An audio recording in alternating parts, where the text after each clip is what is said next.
गांव वालों को बचाने के लिए सिद्धार्थ को किसी भी तरह से उन लुटेरों से कांटेक्ट तो करना ही था। अगर वो ऐसा नहीं कर पाता तो शायद वे खून के प्यासे भेड़िए उन गांव वालों को ही मार डालते।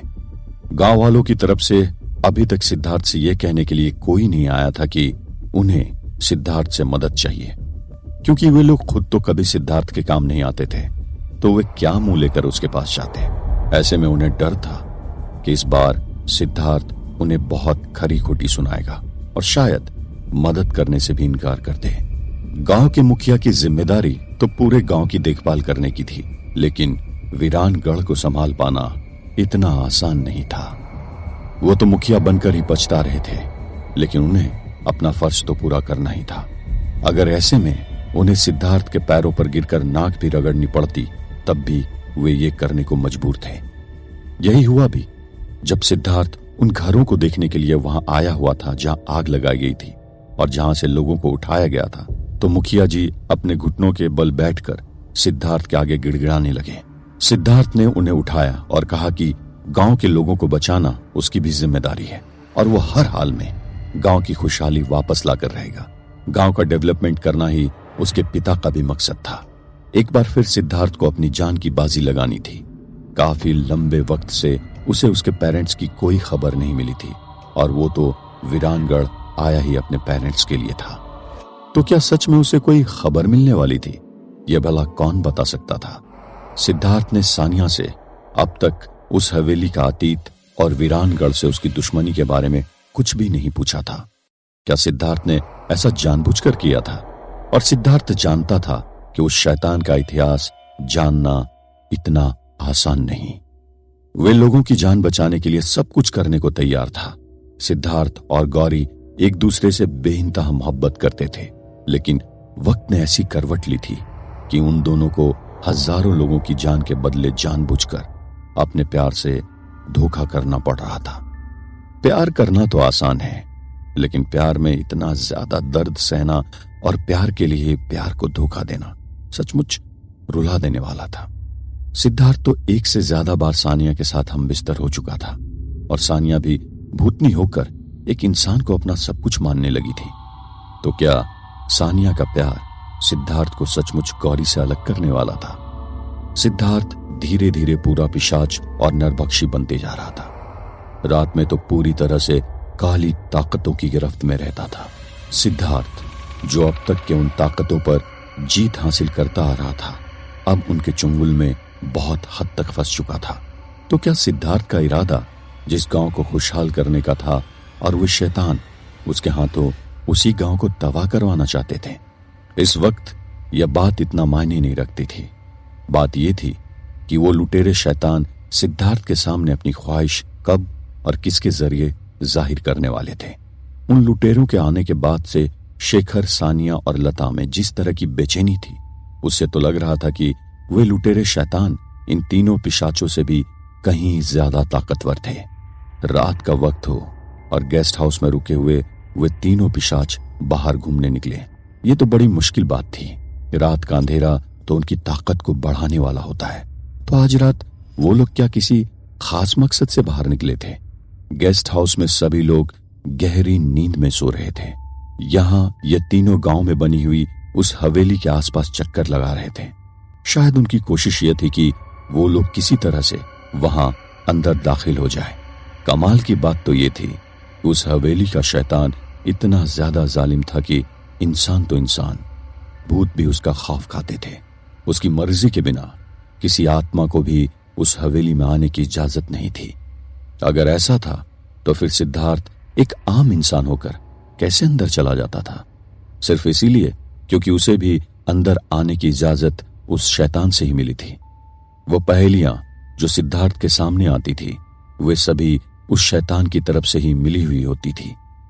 उस वक्त वे तीनों आपस में बातें कर रहे थे कि सिद्धार्थ को पूरी तरह से पिशाच बनाकर हवेली से वो तलवार जल्द से जल्द हासिल करनी होगी, नहीं तो कोई और मौके का फायदा उठा लेगा। सिद्धार्थ जैसा कोई इंसान सैकड़ों सालों में पैदा हुआ था, जो कि उस हवेली के शैतान को चुनौती दे रहा था। उस पिशाचनी सानिया ने सिद्धार्थ को यह यकीन दिलाने में कोई कसर नहीं छोड़ी थी कि वो उससे तहे दिल से मोहब्बत करने लगी थी। वो जानती थी कि सिद्धार्थ एक इमोशनल टाइप का शख्स है जिसके इमोशंस से आसानी से खेला जा सकता था। बहरहाल जब वे तीनों घूम रहे थे तभी उन्हें अचानक घोड़ों की टाप की आवाज सुनाई दी। वह आवाज सुनकर वे लोग इधर उधर झाड़ियों में खुद को छुपाने की कोशिश करने लगे, लेकिन उन खतरनाक लुटेरे पिशाचों से वे तीनों पिशाच कब तक छुप सकते थे। उन खतरनाक लुटेरों की नजर इन तीनों पर भी पड़ी। तुम लोगों की यहां आने की हिम्मत कैसे हुई?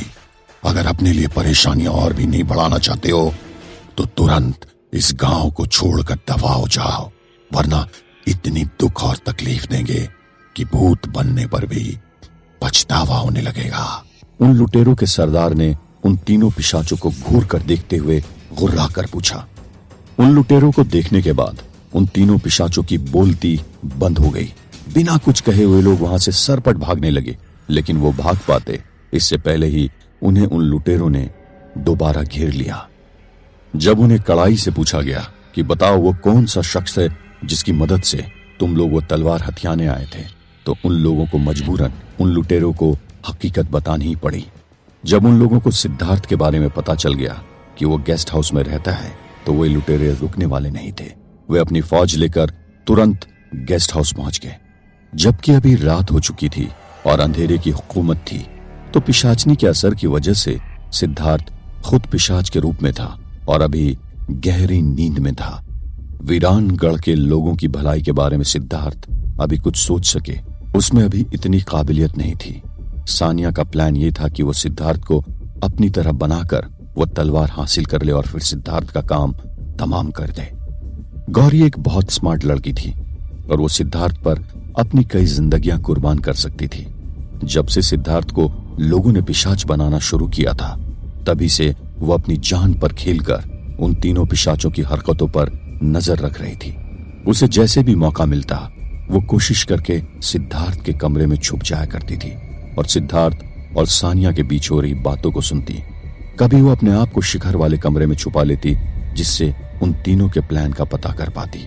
उसने किसी पतिव्रता औरत की तरह सिद्धार्थ को अपना सब कुछ मान के उसके लिए अपनी जान दांव पर लगा दी थी।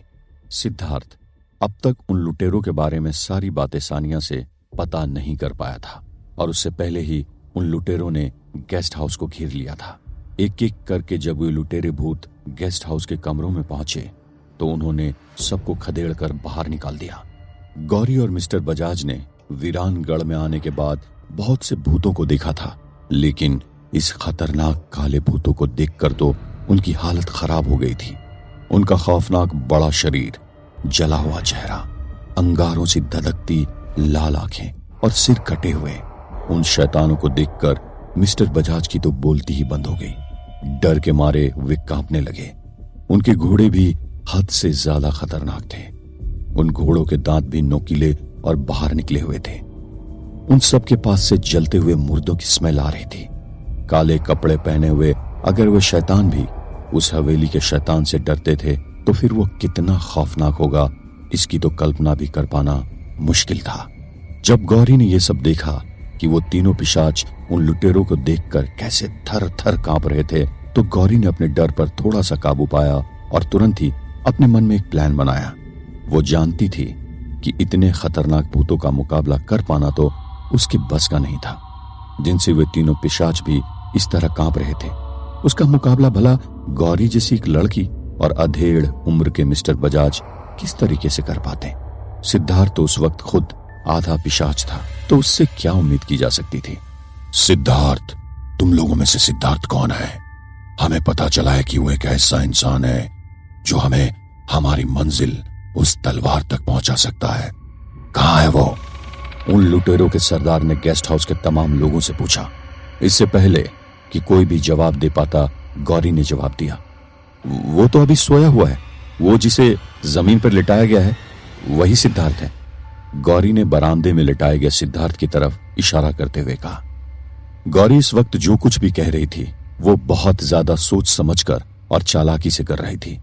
अच्छा है वो अभी नींद में, क्योंकि वो भी रात में एक पिशाच बन जाता है, इसीलिए वो तुम्हारी मदद रात में तो नहीं कर पाएगा, गौरी ने उन लुटेरों के सरदार से कहा। गौरी की बात सुनकर जहां उन लुटेरों भूतों के सरदार को गुस्सा आया, वहीं वह हैरान भी हो गया कि कोई इंसान रात में पिशाच कैसे बन जाता है। उसने गुस्से से गुर्राते हुए कहा, नहीं, ऐसा नहीं हो सकता।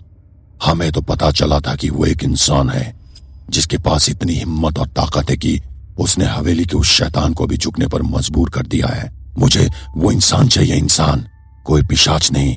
तुम सब लोग समझे मैं क्या कहना चाहता हूं? उस बड़े से शैतान ने अपनी खतरनाक तलवार हवा में लहराते हुए कहा। तो क्या होगा गेस्ट हाउस के लोगों का? क्या गौरी उन लोगों को बचाने का कोई रास्ता निकाल पाएगी? बिना तलवार लिए हुए लुटेरो भूतों का सरदार क्या वापस चला जाएगा?